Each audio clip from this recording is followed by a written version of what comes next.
네, 안녕하세요. 이마성 원장입니다. 지금 오늘 제가 준비한 것은 디스크와 관련된 형태인데요. 마침 또 오늘 두통 얘기하면서 경추에 해당되는 부분을 설명해 드리긴 했는데 역시나 뭐 경추에도 그렇고 요추에도 그렇고 디스크란 것이 있죠. 디스크 관련된 질환에 관련해서 좀 설명드리고자 합니다. 보통 일반적으로 그 사고에 의한 것이 아닌 다음에는 대부분 다 디스크 질환들은 퇴행성으로 발생하게 됩니다. 그래서 보통 이제 화면도 나오고 있습니다만은 탈수된 형태로 디스크의 어떤 모양들이 나타나면서 그것과 관련돼서 이제 또 신경을 누르는 형태의 어떤 질환들이 생기죠. 그림도 나오고 있습니다만은 대부분의 경우가 노화나 반복적 외상 또는 척추 사이의 그런 원인 때문에 수액이 탈출돼서 신경을 누르는 형태의 패턴들인데요. 10대에서도 발병은 가능합니다만 대부분의 경우가 좀 더 나이 드신 분들이 많고요. 그리고 이제 아무래도 중력 방향으로 누르는 형태다 보니까 요추에 좀 더 많고 경추는 조금 적은 편이긴 합니다. 보통 디스크에 관한 어떤 증상이 나타난다고 하면 해당하는 부분에 경추라든가 요추에 통증도 있을 수 있겠지만 사진 말단으로 저림 증상이 나타나는 경우가 조금 더 디스크에 해당되는 정증이라고 볼 수 있겠지요. 근데 일단 좀 더 퇴행성으로 조금 더 국한해서 설명을 드리면 아무래도 이 노화와 관련된 형태이다 보니까 척추의 정렬이라든지 자세라는 것도 영향이 있을 수 있는데요. 좀 더 속도를 늦추고자 한다 그러면 지금 보통 이제 오랫동안 고개를 숙이거나 젖히거나 한 형태의 어떤 자세를 한 자세로만 오래 있지 않으면 아무래도 척추 분절이 조금 더 풀릴 수 있기 때문에 그런 자세를 안 하는 것이 조금 더 좋고요.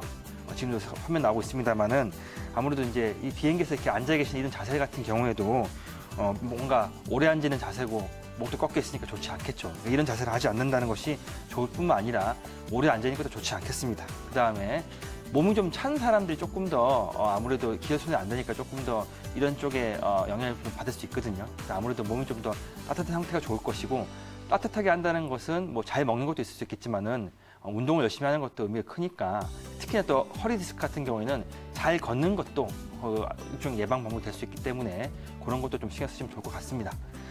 그리고 조금 더 이제 잘못된 자세에 대한 얘기 좀 더 드리면요. 이제 뭐 화면 나오고 있습니다만은 아무래도 이제 조금 더 이 척추라고 하는 것은 경추는 전만, 흉추는 후만, 요추는 또 다시 전만 이런 형태로 어떤 식의 곡선이 되어 있는 형태가 유지가 되어야 우리 말하는 체중의 분산이 이루어지는데 이것이 이제 뭐 너무 컴퓨터를 열심히 본다라든가 잘못된 자세를 앉는다라든가 이런 형태가 되실 경우에는 이렇게 지금 화면 나오는 것처럼 일자로 펴질 수 있습니다. 일자로 펴진 형태가 되면 그만큼 척추에 무게가 더 많이 심해질 수밖에 없기 때문에 좋지 않겠죠. 그래서 사실은 잘못된 자세로 인한 것은 일자목, 일자 허리 같은 경우가 디스크에 유발되기 좋기 때문에 조심하시면 좋겠습니다.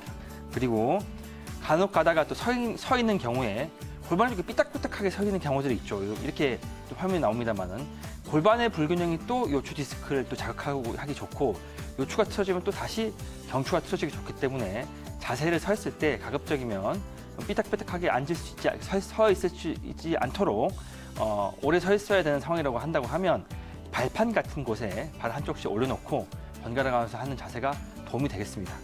참고하시면 좋을 것 같고요. 그다음에 하나 더 보충을 하자면 음주와 흡연 같은 경우에는 디스크로 가는 주변의 혈관을 좁혀줄 수밖에 없기 때문에 디스크의 퇴행을 좀 더 빨리 야기를 하니까 조심하시는 것이 좋고 특히 그 둘 중에서는 흡연이 제일 좋지 않습니다. 그러니까 담배를 많이 피시는 분들은 척추 건강에 좋지 않으니까 참고하셨으면 좋겠습니다. 간단히 설명드렸고요. 이제 한약적인 치료법을 설명을 드리면요. 뭐 첫 번째가 이제 추나요법이 있을 수 있겠습니다.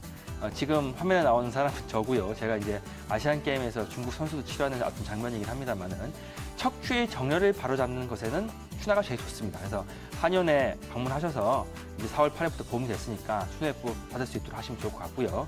약침요법은 크게 두 가지인데 통증을 떨어뜨리는 것에서 생약 추출물을 사용하시는 것이 훨씬 도움이 될 수 있고 두 번째로는 관절의 정렬이 틀어진 부분을 추널 했을 경우에 약침이 들어가게 되면 그 틀어진 부분을 교정한 그 자리가 조금 더 유지가 잘 됩니다. 그래서 약침요법은 추나와 함께 필수적인 부분이라고 보시면 될 것 같고 마지막으로 한약요법인데요.